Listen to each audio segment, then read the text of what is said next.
राणा सांगा कहने को तो नाम ही काफी है, लेकिन दुर्भाग्य है कि हमारी आज की पीढ़ी नाम के अलावा कुछ नहीं जानती। मेवाड़ वीरों की भूमि है। यहाँ कई शूरवीरों ने जन्म लिया और अपने कर्तव्य का परवाह किया। उन्हीं उत्कृष्ट मणियों में से एक थे राणा सांगा। पूरा नाम महाराणा संग्राम सिंह। वैसे तो मेवाड़ के हर राणा की तरह इनका पूरा जीवन भी युद्ध के इर्द गिर्द ही बीता, लेकिन इनकी कहानी थोड़ी अलग है। राणा सांगा ने अपने जीवन काल में 100 से अधिक युद्ध लड़े और इन युद्धों के दौरान राणा सांगा ने अपनी एक आंख, एक हाथ और एक पैर गंवा दिया। फिर भी राणा रुका नहीं, झुका नहीं। कल्पना करिए, एक योद्धा जिसके शरीर पर 80 घाव है, एक हाथ नहीं, एक पैर नहीं, एक आंख नहीं, फिर भी वो रणभूमि में दुश्मनों को अपनी तलवार व भाले से मौत के घाट उतार रहा है, तो वो सिर्फ राणा सांगा है। खानवा के युद्ध के दौरान जब सभी राजपूत शासक राणा सांगा के साथ खड़े थे, बाबर मैदान छोड़कर भागने वाला था, उस वक्त शीला द्वितीय जो सांगा का रिश्ते में उनका सगा बहनोई था, 30,000 घुड़सवारों के साथ एकदम युद्ध के बीचों बीच बाबर से मिल गया।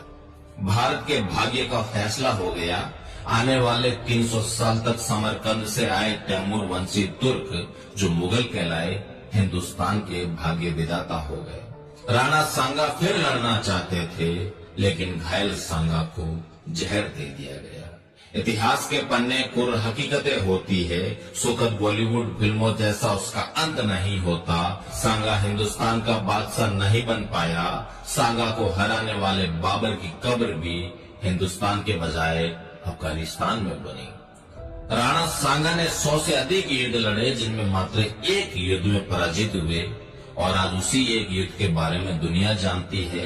उसी युद्ध से राणा सांगा का इतिहास शुरू किया जाता है और उसी पर खत्म किया जाता है।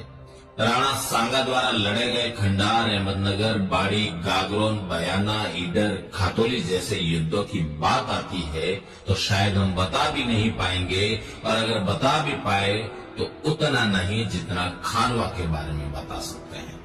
भले ही खातोली के युद्ध में राणा सांगा दिल्ली के इब्राहिम लोदी को दिल्ली तक खदेड़ दे, वो मायने नहीं रखता। बयाना के युद्ध में बाबर को भागना पड़ा हो, वो भी मायने नहीं रखता। मायने रखता है कि बाबर से खानवा के युद्ध में राणा सांगा हार गया। लेकिन जिन्होंने ये तय कर लिया था कि भारतीयों को असली भारत से कभी रूबरू नहीं होने देना है, उन्होंने हमारे सच्चे इतिहास का गला घोंट दिया। जिन बच्चों के खिलौने भी शेर और